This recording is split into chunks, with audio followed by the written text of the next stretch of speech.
Get ready to reclaim your life, discover inspiring stories, practical tools, and the path to true happiness. This is Reclaim Your Life with Irina. Let's begin the journey. Welcome to Reclaim Your Life with Irina. Today is a solo episode. I'm going to share with you how I reclaimed my life and how this podcast started, basically. Well, first of all, I am the founder of Reclaim Your Life, where it's all about living, dreaming, and growing. Living is about creating habits in your life that sustain you instead of drain you in all senses of the word, and having those habits in your life. So taking care of your physical, emotional, mental, and spiritual health and laying that foundation. Then for secondly, following your dreams, because no matter how silly it is, no matter how old you are, you still have that dream inside of you. And the dream is not going to chase you. You got to go and chase your own dream. And finally, growing is about continuous evolution and growth, that we learn about ourselves and we learn about other people. I'm also NLP trainer, wellness and fitness coach, best-selling author, and podcast host. What am I passionate about? I'm passionate about things that didn't exist yet. I love creating things from scratch. I'm also passionate about singing, public speaking, and writing, and seeing that light bulb moment in my clients' eyes when they have that breakthrough, when they realize how powerful they are. And with the power of their thoughts, they're able to influence the decisions that they make in their life. What makes my heart sing? I think it is beauty. It is doing something that I love. I love singing. That I think makes my heart sing. What makes me happy? Writing, creating, doing things from scratch that didn't exist before. And the moment in my life that caused me to wake up was when I was standing on a platform after dropping off my kids, one in the nursery, another one in elementary school, and missing my train by a second, and started sobbing, started crying, and asking myself this question: do we just come here to suffer? Every day I felt like I was rushing to go to work. Well, I didn't feel like I was living.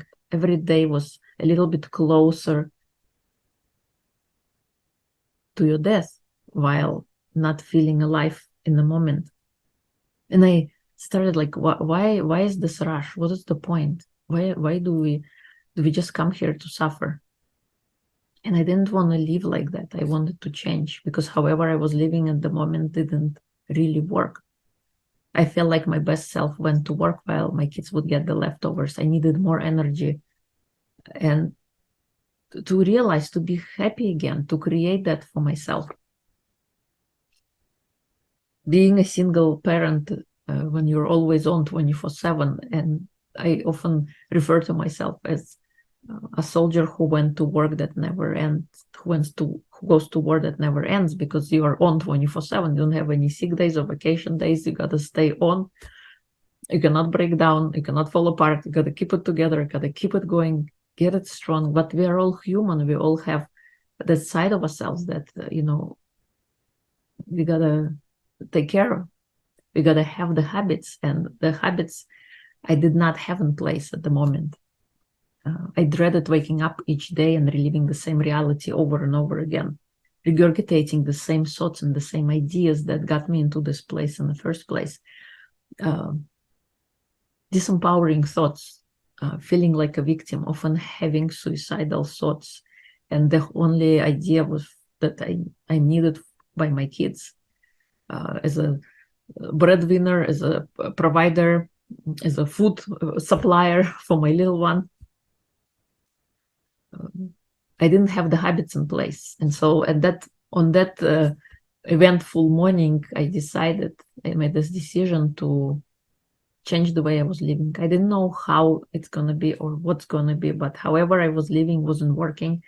And so I decided I got to do something about it. And since then, I embarked on a journey of personal development and growth that actually allowed me to be here today and doing this podcast. And I'm a recovering introvert, or I thought before.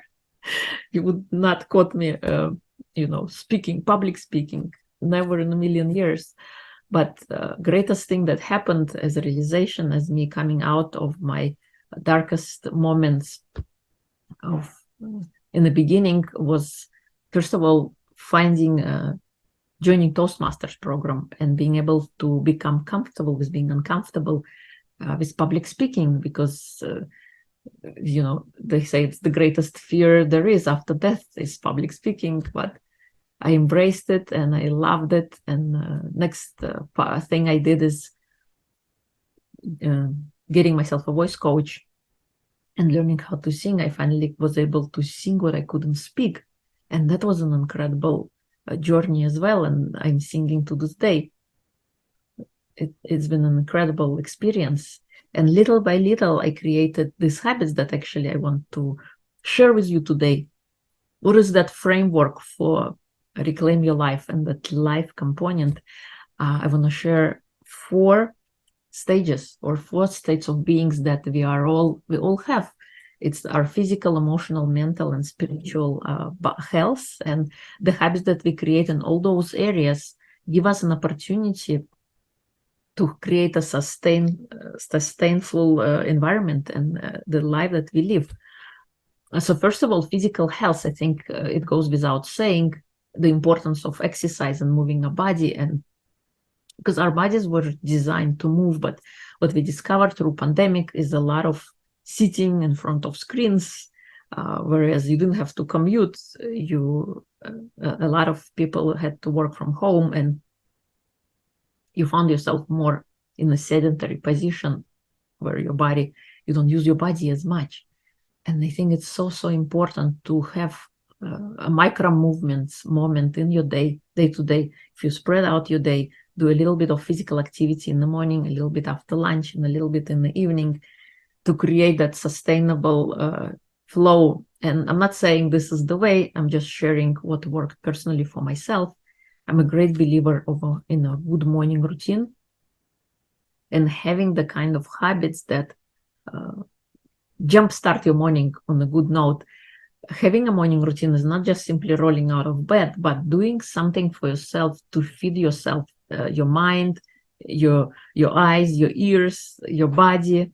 Wake yourself up from slumber and doing the things. Like the simplest thing that started for myself was taking myself out on a walk. And it's like 20-30 minutes every day that you're not only moving your body, you're exercising, but you also get to experience the nature, the beauty of a sunrise, or the birds singing, or that smell of pine trees, or your feet feeling the sand on the beach. Connecting with nature is so important, and getting your vitamin D as well.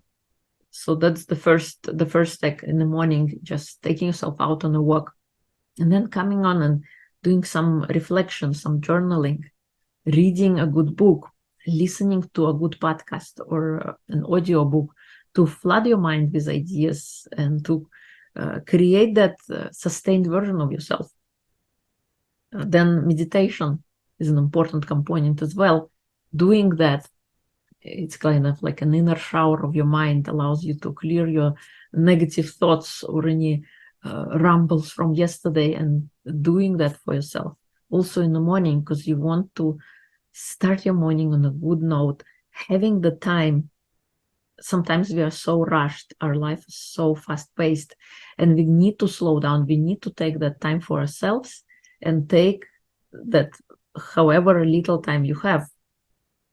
If you don't have a full time to do a morning routine, like a whole hour, what can you do in the micro things, little bit of everything that allows you to feel like yourself? You didn't just roll out of bed, but you actually took intentional time to how you're going to start your day, what are the things that you're going to do, how you envision what it's going to happen. All those things are important. Then it is a good morning routine, and it's different for everybody. But what is it? Something you cannot live without. We are creatures of habit. Oftentimes we start our day on the same leg, and we brush our teeth with the same hand, and we probably have a coffee from the same mug every single day. So what is that routine that's going to work for you? You can design it, you can create it, however it is, that allows you to be functioning on all cylinders, on all batteries. And with regards to physical health, movement is important, sleep is important. We often neglect our sleep. And then a whole day is ruined if you don't have a good night's sleep. So an important emphasis on that, and also listening to your body, listening to when it needs to rest, when it needs nourishment, and answering those calls. Then with the physical health, another component that's important is nutrition. Is garbage in, garbage out. What you put in, you get the same out. I recommend a wholesome diet of proteins, vitamins, minerals. Get everything from food. And don't start your day with a coffee. Give yourself a little bit of rest in the morning. What is good is to have a glass of water and add some Himalayan salt, to not just quench your thirst, but to also hydrate your cells. And then you can, introduce coffee a little bit later, but don't shock your system immediately with coffee when you just woke up. Then throughout your day, having the micro movements. Next time you go to the bathroom, maybe do a little push-up, or do a little bit of stretching. Allow your body to move. Sometimes when we are in a sedentary state for long periods of time, it's better to switch your activity, to go do something, get a glass of water, take yourself out on a walk. Switch that, if you were in one mode, to allow some fresh ideas. You come back more fresh, you come back more alive, to handle the next task. Then another component, another pillar. So after physical health is the emotional health that I want to share about. And three main pieces with emotional health is forgiveness, gratitude, and meditation. With forgiveness, it's not about forgiving others for themselves, it's forgiving others for yourself, for your own sake, and not carrying the troubles of yesterday into today. Allow every day to start brand new. Let go of quarrels, let go of, because you're not, you're only causing yourself harm by carrying all that baggage from yesterday, and sometimes we carry this baggage for decades, for many years on end, and the result we hurt ourselves in the process. We're not doing anybody any good by holding a grudge on somebody. You just dig a bigger hole for ourselves when we keep on carrying all of the grudges, all of the misfortunes, all of the things from yesterday into today. Because today we can never go back and change the past unless you have a time machine. But you can definitely change the future by being present in the now. Every moment of every day, of every second, you create your future. And what kind of thoughts and ideas you give life to, the kind of thoughts and ideas you speak into the world, into life, those are the ideas that are created, that are creating your current reality and creating your future. So why carry that heavy baggage from yesterday? There is a great metaphor. If you were trying to hold a brick for, I don't know, 5 minutes, probably it feels like nothing. It's easy. What about if you were trying to hold on to the same brick for 20, 30 minutes? Your hand will probably get tired. You might start feeling discomfort in your body. But what if you were trying to hold on to the brick for the whole day? What will happen? After several hours of holding, you probably drop that brick. You probably hurt yourself. You will have spasms in your hands. You will have discomfort in your whole body. And you'll feel miserable. Yet, and this was just a brick we were holding for a day, yet we hold on to grudges. We hold on to things that trigger us, hardly charged emotions for years on end, for decades. And then we develop a temperament about life, how we approach life with that kind of attitude, with that kind of baggage. It allows, it's as if you're wearing glasses that always have smudges on them. And this is how you go through life. You don't see a clear picture. You bring the negative incense, negative kind of connotation to everything because of everything you are carrying. With every person you meet, with in every situation, you have this negative outlook before anything ever happened, because you did not let go of the past. You did not let go of those things that triggered you. And we do this to ourselves every single day. Why? When it takes the same amount of energy, it takes the same amount of emotion to choose different. I'm not saying, rainbows and unicorns all the time. That's not what I'm saying. What I'm saying is allowing yourself to live from a clear state. Start each day with a clear state, having clarity of your mind, not letting judgments of yesterday ruin your today, thereby enforcing your future to, be triggered in the same way. Why do that to yourself? I say forgive yourself, forgive the other person, and forgive the situation that you were in, because we always operate to the best of our abilities at the time. Now, looking back, you are wise. You're not going to make the same mistake. Or maybe you will. But we can only kind of trace back. When you were in the moment, you did the best you could with the resources you have available at the time. So let yourself off the hook.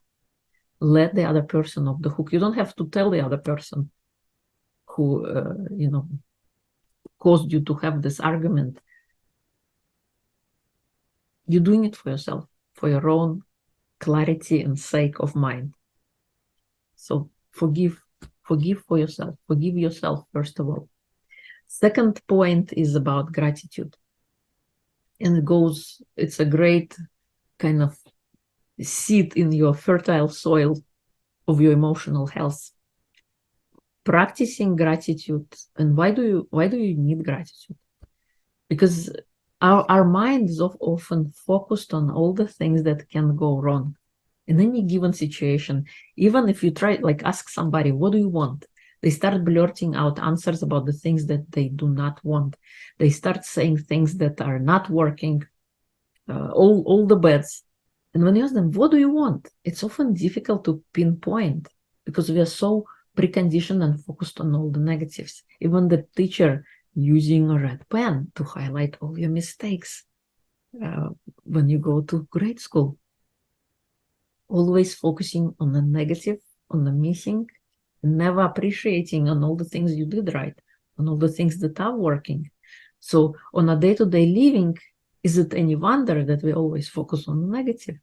You gotta reframe and refocus and start, practicing, focusing on the positives. In the midst of a difficult situation, finding things that are working, finding things that are good, no matter how little or small they are. Because what that is forcing yourself to do is reconditioning your mind to focus on the positives, to figure out the good parts and focusing on those parts. The more what you focus on, that thing is expanding all the time. Because where your attention goes, energy flows. And what you focus on the most, the ideas and thoughts that you regurgitate on a daily basis, is the kind of life that you are creating for yourself. So what kind of life do you want to create? The power is always in your hands. Be grateful for things that are working. Sometimes we take a lot of things for granted. I took walking for granted until I dislocated my knee 4 times, but now it's all safe and good. Now when I walk, I remind myself and I tell, thank you, knees, for walking. Thank you for supporting me. It's an inconsequential thing. It's something we take for granted, like breathing, like speaking, like seeing. All those things that are working in this given moment, we don't appreciate them. You gotta appreciate the little things and see how your life experience is going to change once you start noticing the things that are working. Another component is meditation, as I mentioned a little bit before. Allows you to have your inner shower of your mind and clear your thoughts. If you are not a kind of person who meditates, there are different kinds of meditation. There are gazillion available on YouTube and all the kinds of different apps. But meditation sometimes doesn't have to be silent. You could be out walking in the park and having by yourself and appreciating the nature that's around you. You can be sitting quietly somewhere for 5 minutes, appreciating the nature. Sometimes they say, oh, quiet down your mind. And in the beginning, how do you quiet your mind if you've never done it before? We're so afraid. We constantly occupy ourselves with news, with things, so that we are not with ourselves, so that we don't have to listen to our own thoughts. And we all have that inner voice inside of us. And it's like, which dog do you feed? Do you feed the one that's always screaming or the nice one? And that's the kind of person that you're going to become. So setting aside time for yourself for meditation, whether it's a minute, 2 minutes, an hour, however long you have, allows you to kind of freshen your mind and create something I call it clear for yourself. So with forgiveness and gratitude and meditation, you refreshing your mirrors, you're refreshing your glasses, you're clearing out all the gunk, all the things that are, all the spots, and then you're able to live your life with clarity. So that's the emotional part. What else did I mention? Mindset, I think, is also important, is negative thoughts, negative chatter, when we all have that. And I'm not saying I'm cured of that. It's having the tools in your toolbox to address those things that happen. And first of all, actually being aware. I think awareness is so important. Sometimes if you live your life like that all the time, you don't even notice. But, do a little experiment. Turn on a recorder and just start your day. And, sometimes we talk to ourselves out loud. We don't even notice, because this is how we start the day and this is how we live every single day. But, become an observer of the things that are coming out of your mouth, because your mind is always listening and creates the same kind of reality, because you're saying, this is what I want, this is what I want. This is how this person mistreated me and how that person mistreated me. And this is how my life is falling apart. Keep telling that. And that this is what your mind is hearing and keeps creating for you, because your mind is your obedient servant, always wants to please you. It will give you the things that you want the most, the things that you're highlighting. Another thing about the mind, it does not process negatives. So if you don't want to be sick, if you don't want to be poor, if you don't want to be whatever it is, it's going to only hear the part after the not. So the poor, the sick, the not well. So be mindful of how you speak to yourself. And sometimes some of the tools could be, we cannot cure our thoughts, our negative thoughts, with another positive thoughts. So have a reminder somewhere on the wall, or where your high traffic areas, or maybe on the refrigerator, to write yourself some nice statements that, when you look at them, you kind of trigger your mind how amazing you are, how powerful you are, how many amazing things are working in your life today, that you are healthy, that you are alive, you have food on your table, you have a roof over your head, you have so many great things in your life. Put a reminder somewhere on the wall. So in the moments when negative thoughts take over, when negative chatter takes over, you have a reminder, and then you speak over those thoughts out loud. Read that piece of paper. Read all those statements that are written on there. And remind yourself, when you speak those things, don't just open your mouth and say them, but actually think for a moment and imagine and appreciate all the things that are working, all the things that are amazing. And this is not affirmations, but this is speaking over your negative thoughts, speaking over the chatter. Do a pattern interrupt by feeding some new ideas in. Those are actually not new ideas, but they only come to you when you're in a great state of mind. But when you're not in such a great state of mind, you got to remind yourself. You got to be the parent that you need, because when you're a child, you have a parent to tell you things, how to do things, how to direct things. But when you're an adult, you got to become your own parent and remind yourself of all those things. Give that a little nudge. That's one thing, to conquering negative emotions and things. Another thing is, having a rubber band on your hand and pinch yourself every time you hear that negative chatter or the things that are not working. Remind yourself of all the times when the things did work, when you did succeed, when you did persevere. What happened? Have that handy, have that ready, have that reminder. Another great thing is to have a playlist of great songs, great audios, great movies that cheer you on. Of course, you prepare that on the good days when you feel amazing, so you have it ready. And when a bad mood happens, negative chatter happens, you have a remedy, you have a medicine, you have your go-to list. What do you do when I don't feel so great? How do I cheer myself on? And it's not, binging on ice cream or drinking, deepening your sorrow, swallowing your sorrows in a glass of wine, because that only works temporarily. Also, I'm a great believer in releasing of emotions, whether it is writing or anything creative that you can do, or playing sports. Tennis is great to get your anger out. Doing something that to let go, to release your emotions, because emotions are not negative, especially negative emotions. I know they have a negative connotation, but the main idea of emotions, especially negative emotions, is to send an alert system, kind of, when you're not feeling so great.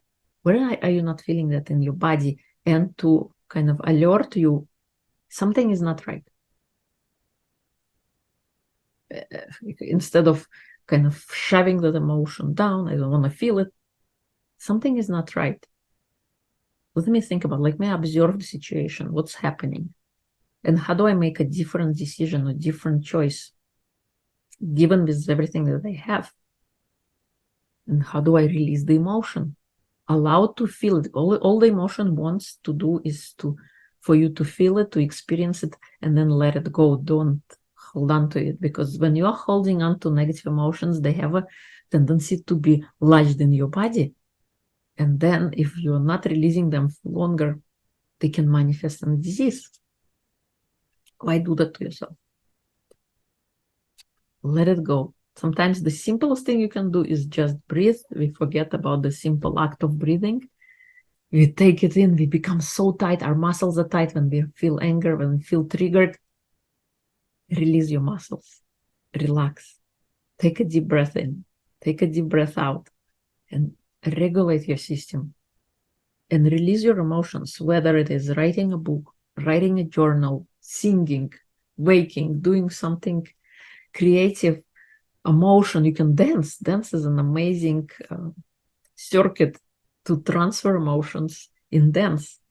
How amazing you would feel afterwards. Or do some sports, get endorphins going. That's another great activity. Why exercise is good for you. It's good for your mental health and processing of emotions.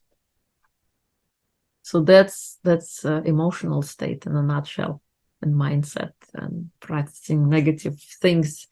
And then spiritual state of being. What do you do for yourself? And spiritual does not mean religious.